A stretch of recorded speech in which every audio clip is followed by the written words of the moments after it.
ምንድን ያደረገችው ዳጣ? ምንድን ያለች? እኔ እኮ እንደ እህቴ ነው የማያት ስትለኝ አምኛት ነበር። አልገባኝም። ዝም የሚባል ነገር ነበር፣ ግን ያው ነገ አብረን ለመኖር እያሰብን ዝም ማለት ትንሽ አስቸጋሪ ነው እኮ። ዳጣ ምን ብላ ነው? ቀላል ነገር ነው ይቢ፣ እንገናኝ ነው የምትለኝ። እንገናኝ ማለት ሲመስለኝ ከኔ ጋር የሆነ የፍቅር ሪሌሽንሽፕ ፈልጋ ነው። አይ ቲንክ በአንቺ የሆነ ማላውቀው ቅናት ያለባት ይመስለኛል።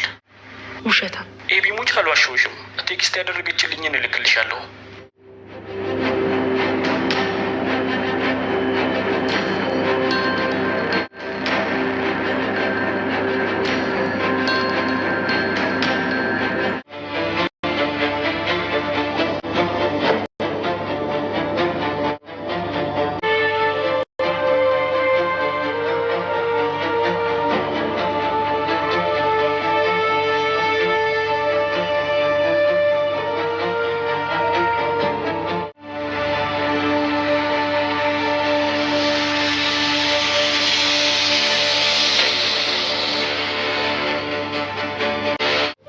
ከዚህም አንጀቴን ብለው አሳዝነኝ።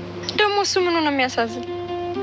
ሰለስትና መጥቻ ንቄ ቢይዘው እዚህ ደልቶኝ መሰለህ የምኖር ቢለኝ አንጀቴን በለኝ። እሱስ እውነትህን ነው። ገዜ እኮ ያሳዝን እና ልመለስ እያሰብኩ ስለሆነ ከወደድሽኝና ካመንሽኝ ይዤሽ ልሂድ። እሺ ላስብበት። አዎ አስቢበት። አንድ ነገር ሳልነግርሽ የማላልፈው ነገር ግን እኔ እንዲያው ላመነኝና ለወደደኝ ሰው ሟች ነኝ።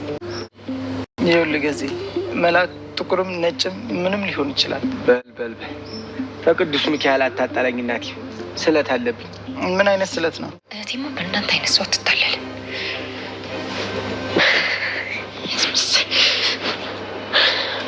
ደረጀና የወይዘሮ ማርታ ጉዳይ እንግዲህ በጣም ወደ ከፋ ደረጃ በሚያሳዝን ሁኔታ እየሄደ ነው። በጣም ነው የሚያሳዝነው። ደረጀም እንግዲህ በባለፈው በስካር መንፈሱ ባደረገው ነገር ጠጥቶ መንገድ ላይ መኪና ስለመታው እንደምታወቁት አስፋልት ላይ ወድቆ ነበረ። ግን ያው በስካር መንፈስ ተነስቶ ድጋሜ ወደ ስራ ቦታው ሄዶ ነበር ያደረው። በጣም በሚያሳዝን ሁኔታ ነበረ የተጎዳው። እንግዲህ ባፉ ራሱ ደም ምናምን ሲተፋ ነበረ። አብይል ደረጀ ብዙ ነገር ሞክራ ነበረ። ያው እሱንም አባዬ ለምንድን ነው እንደዚህ የምትሆነው ራስ ራት ጉዳ ምናምን ብላ ለመናገር ሞክራለች። እናቷንም ደግሞ እማዬ በቃ አባዬ ቢሞት ምንድነው አንቺ እንትን የምትይው በቃ ለምንድን ነው በማለት ነበረ ያን ነገር ስትላት የነበረው። ይቅርታ አድርጊለት አባዬ ወደ ቤት መመለስ አለበት ስትላት ነበረ። ማርታ ግን ያው በዚህ ነገር ድርድር በቃ የመጨረሻ ነው ልቧ የተሰበረው። በጣም በቃ ከምላችሁ በላይ ነው ውስጧ እንትን ያለውና እንግዲህ በባለፈው ማየታችኋል። ድጋሜ ቤት ውስጥ መጥቶ ያው ያላትን ነገር አንዳንድ ነገር ብሏት ነበረ። እሱ በመጨረሻ በጣም በሚያሳዝን ሁኔታ እንግዲህ ወደ ሕክምና ናታን ይዞ ሲሄድ በጣም የከፋ ችግር እንደደረሰበት ያው አሁን ላይ እንግዲህ ጭራሽም ብሎ በቃ እንግዲህ እስኪ አንደበቱን መናገር እስከሚያቅተው ድረስ ነው እንግዲህ ይሄ ነገር የሆነው። በጣም የሚያሳዝነው ቤተሰቦቻችን ያው ድጋሜ እንግዲህ በሰላም ወደ ቤት ተመልሰዋል። ግን ቢመለሱም የሆነው ነገር በጣም አስቸጋሪና ከባድ ነገር ነው የደረሰበት። ኤኒዌይስ አሁን ቤት ተመልሷል። ግን አንደበቱ እንደ በፊት መናገር የሚችልበት ሁኔታ ላይ አይደለም። እንግዲህ ማርታም ደግሞ ገብታ ብዙ ነገሮችን አውርተዋለች። ምክንያቱም ሁሉ ነገር ስለሚሰማት በሚሰማት መልኩ የሚገርመው ስቲል በእንደዚህ ሁኔታ ውስጥ ነው እንኳን በቃ የኔ እናንተ ነገር መጨረሻችን በቃ እንደዚህ ሆነ እንዴት በቃ ማለት ምንድነው ይሄን ያክል እንደዚህ ያደረገው ምናምን ብላ ለወደፊት ራሱ እንዲያስተካክል ጀስት ምክር አይነት ሰጠችው። ከዛ በኋላም ደግሞ በቃ እሷም እንዳልቻለች በጣም የተጎዳች ያለችበት ስሜት ነው የነገረችው። ሰው እንግዲህ በቅርቡ ያለው ነገር ተስተካክሎ በሰላም መለያየት እንደሚችሉ ነው ማርታ የተናገረችው። ደረጀ ደግሞ ያው ከዛሬ ነገር ምናልባት ይቅርታ ልታደርግልኝ ትችል ይሆን ብሎ ተስፋ እያደረገ ነበረ።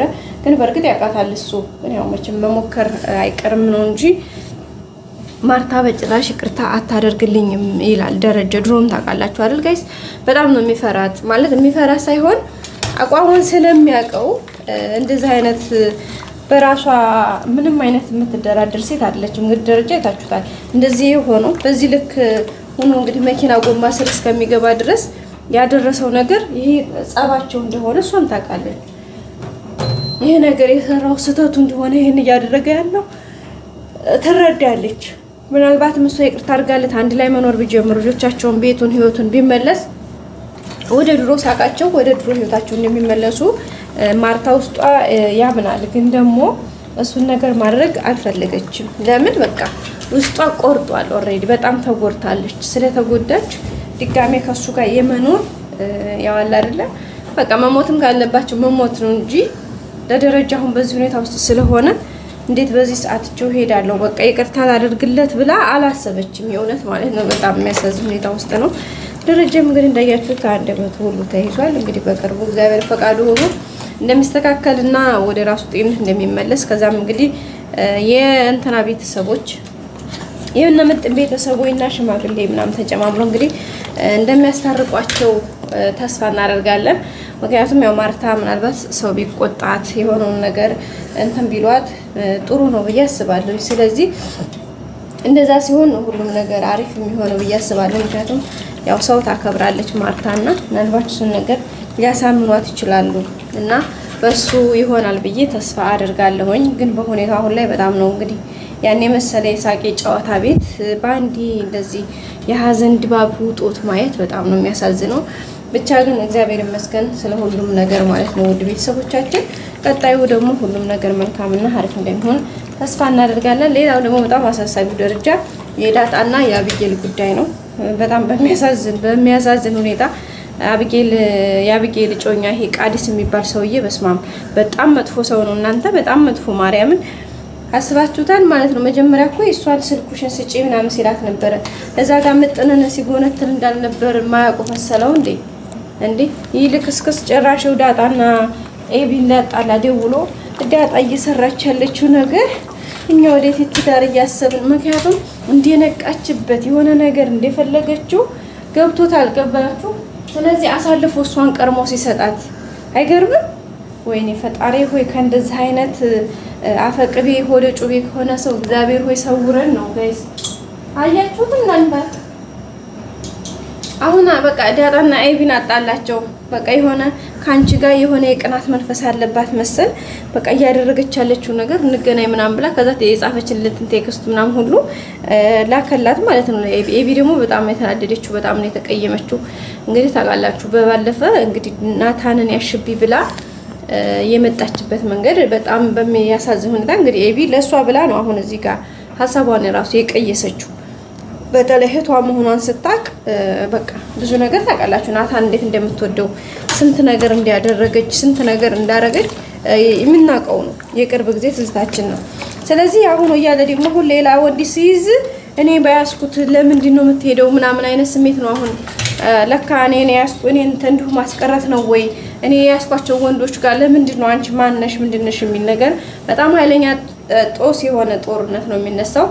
ያው ዳጣ እንዳልኳችሁ ቀድማ ለናታን ስለነገረችው ምናልባት ናታን ስለሆነው ነገር ሊያስረዳት ይችላል ብዬ አስባለሁ። ግን አሁን ለኤቢ ይሄን ነገር ቆይቶ ነው ምናልባት የሚገባት እንጂ አሁን በጣም ነው የምትቀየመው የምር ማለት ነው። ምክንያቱም አሁን ላይ በቃ እየተረዳት የሆነ ነገር በቃ ባንዷ እያንዳንዱ እርምጃዋ እንትን እያለላት ያለው ቃዲስ ነው። ስለዚህ ያው አውቆ ነው እንደዚህ ሙድ እያዘብሽ ስለሆነ ልፈትነው ነው ብትላት ራሱ አታምንም። በእርግጥ ናታን ያውቃላው ነው እንደዚህ እኮ ነው ኤቢ ተመካክረን ነው ምናምን ሊላት ይችላል። ግን ኤቢ አሁን ላይ በቃ የምሰማበት የራሷ እዚህ ጋር ቤተሰቦቿ ሌላ ሀሳብ አለባት፣ እዚህ ጋር ሌላ ጭንቀት አለባት። እዚህ ጋር ደግሞ ቃዲስ በቃ የቀለበት ካልገዛን ከጣትሽ ካልተለካ ካልመረጥን እያለ እየጨቀጨቃት ነው። እዚህ ጋር እናትና አባቷ ተጣልተዋል። አባቷ እዚህ ጋር ታሟል። የራሷ በቃ ሌላ ስትረስ ውስጥ ነች።